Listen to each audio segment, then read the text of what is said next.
good friend and colleague,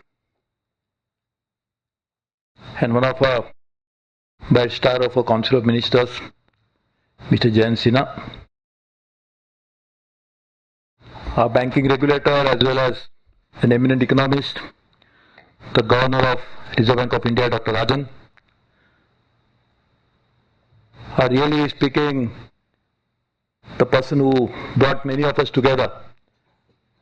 So I always call him as a matchmaker, and has been responsible for doing something extraordinary to bring more than 5, 7, 10 crore people into the banking fold in the shortest possible time. Hasmukh idea. My colleagues in the Railway Board, the Chairman, Mr. Mittal, our Finance Commissioner, our members of the Railway Board, all my other colleagues in the railways, and more importantly, all the bankers who have come here. I know I was looking at each one of you saying, where are your bags that you must have bought with the money? But then I realized that you have not bought it because railways don't need money currently. So I understand that you come empty-handed, but I'm sure when we meet next time, you'll come with some concrete ideas, if not the money. So friends, thank you very much for being here this evening. This is a new engagement for the railways with the financial services world. As you know, many of our infrastructure development in the country, we first in the 60s, in the 70s, or even barring last 2 decades, we are always thinking that the infrastructure creation has to happen through the public spending. And therefore, we always only looking at one source of money. That's the finance ministry, the budget. Consequently, the finance ministry itself had to manage so many conflicting claims from social sectors, from physical infrastructure development, also the limitation of raising resources because of a tax GDP ratio is not as good as it should be.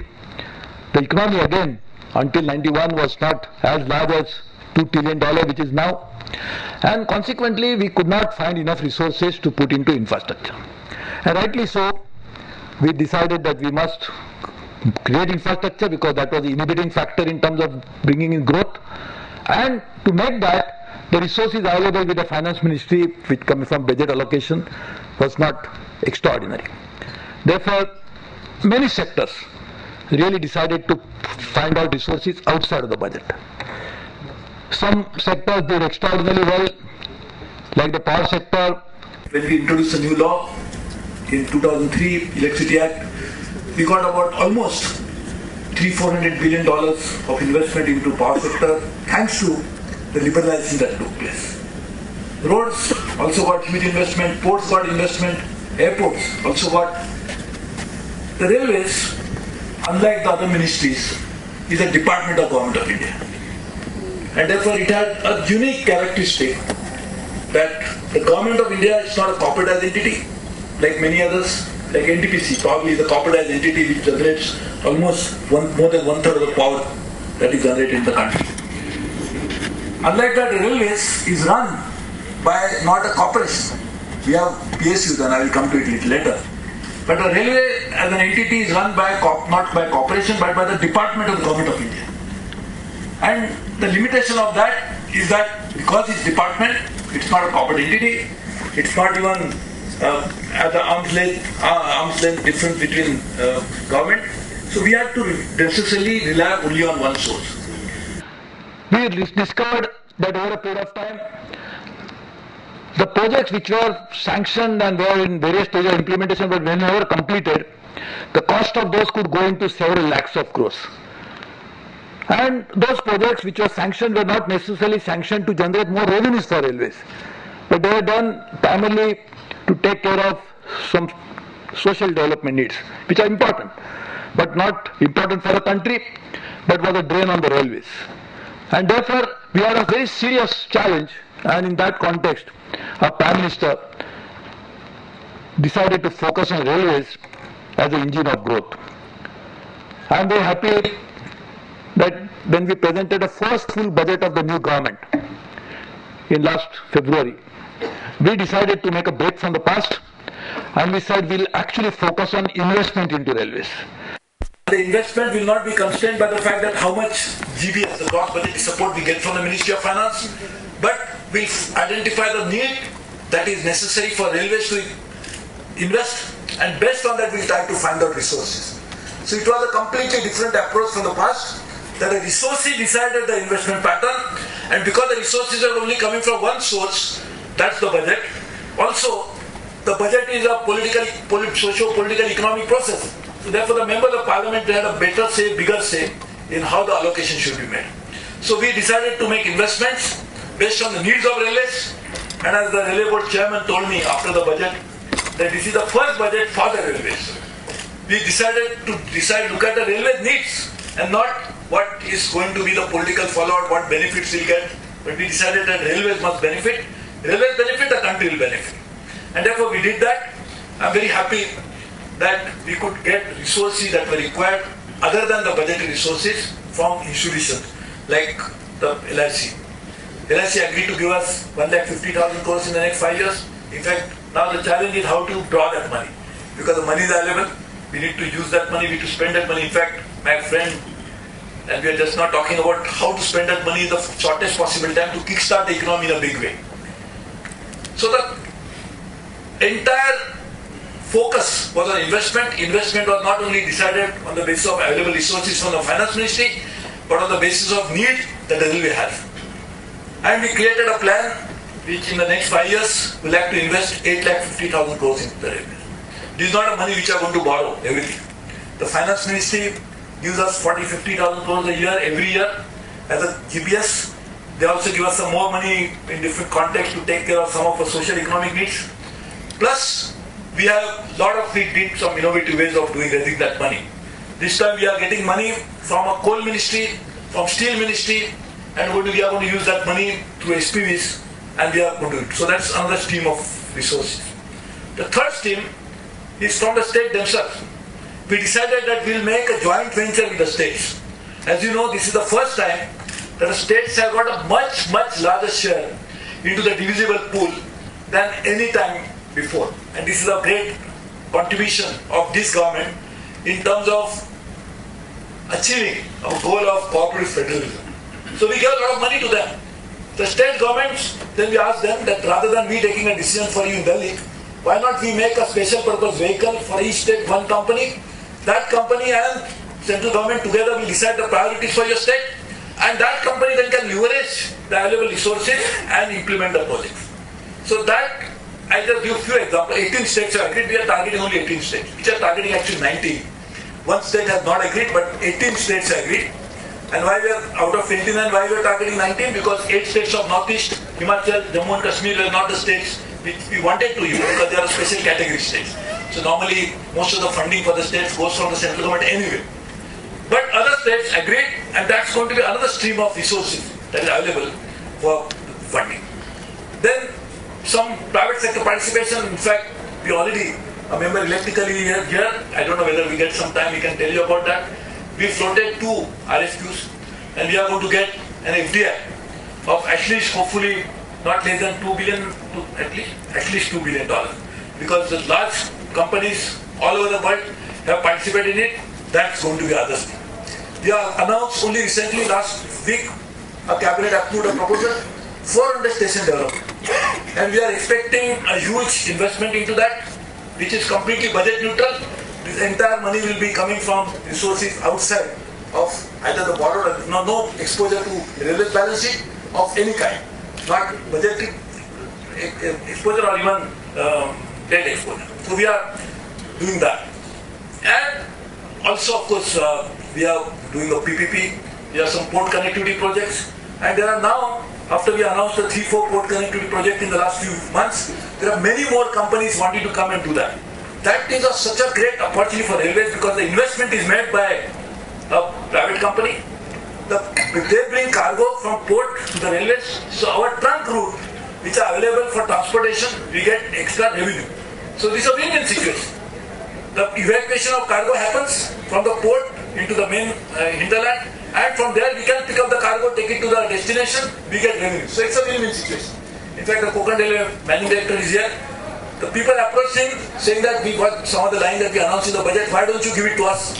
we like to do it. So we are, of course, completing the modalities. But these are another source of revenue.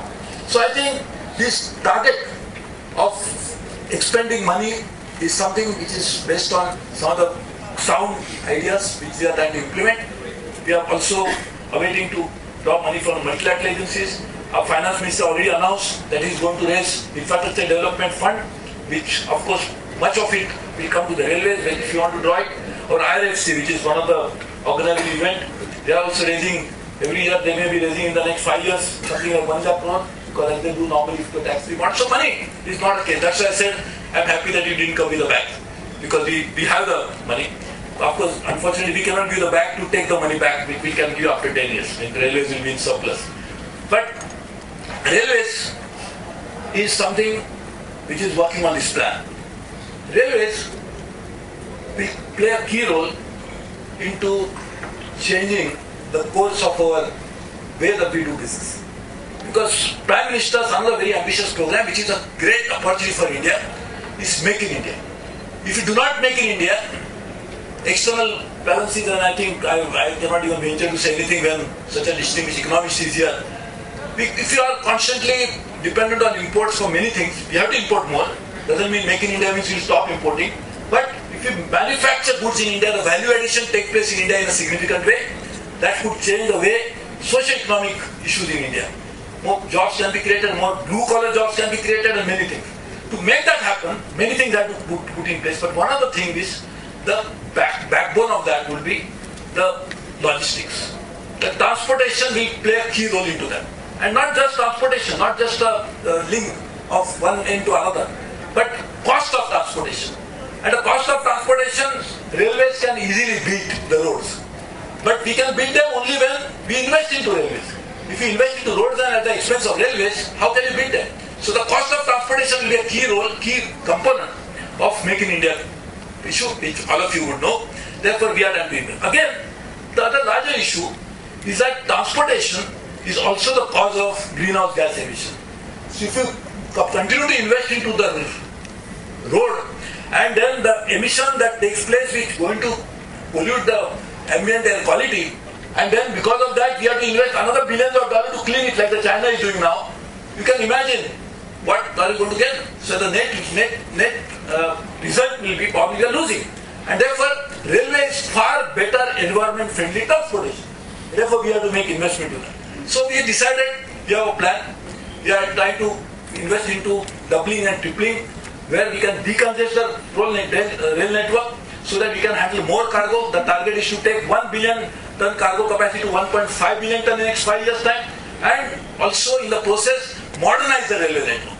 So we have already started many campaigns, which is basically not our helping a bottom line, but something which helps us to improve the railway's image, trying to reach out to the people in a larger scale, is cleanliness, the food, the linen, and this is essentially the basket of customer service. How could we improve that? And that something can happen in the short term.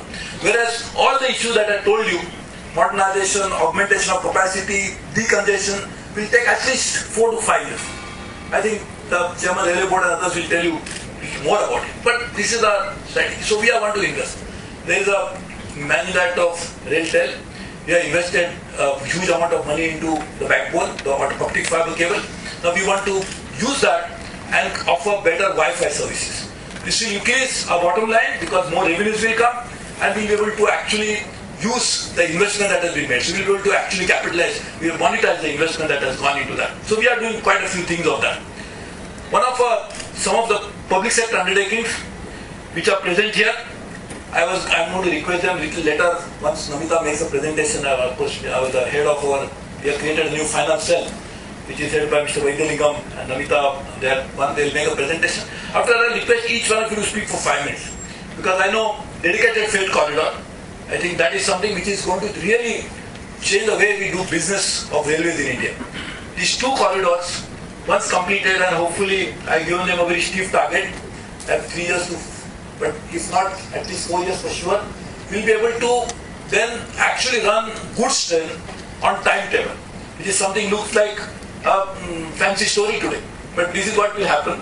Also because we'll be able to take away the entire goods traffic away from the trunk routes presently, we'll be able to operate trains at least double the speed that we operate today. because the capacity to run the trains are already there in the present infrastructure itself. But so we'll be able to do that. We already got a delegation which is happening, and we want to increase it more so that our general managers and division level managers, who are actually the operating heads, will get more powers to operate at their level, so that it's not something which is concentrated.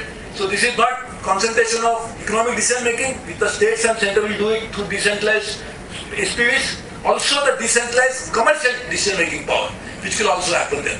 We are also creating an IT platform where we will be able to make sure that many of the issues, the operations as well as others, are integrated into one common platform, so that we will be able to generate the information that is needed. We are also trying to work on accounting changes, which will be able to link the budget to the intended outcome by tracking the entire chain of events which goes into the final expenditure. So we are trying to work on many of these things. Actually, as I said, as my colleague said earlier, today normally the cabinet meets on Wednesday. So that's why we said we'll meet on Tuesday. But actually there is a cabinet meeting for which me and Mr. Adia both will have to go. But I'll be back. We'll have dinner together. And till that time, of course, there are going to be presentations, and then each of the CMD of various PSUs will also speak for a few minutes about what they do, what are your plans for the next 3-5 years.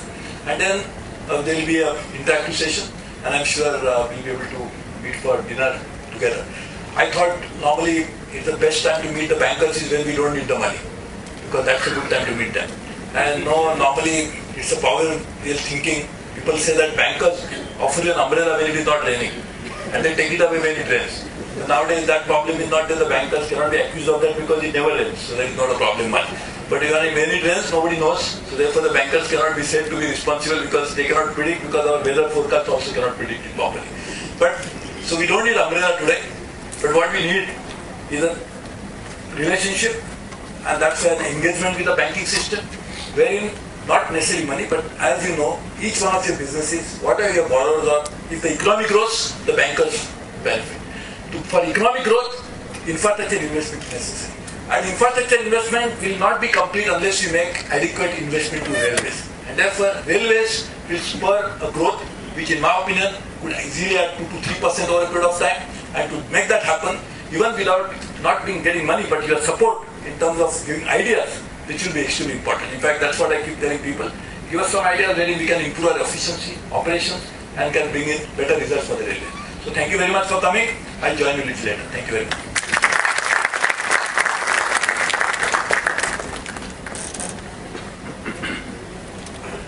Thank you, sir, for your confidence-instilling speech that we are on the right path for the development of railways. May I now request our Chairman, Railway Board,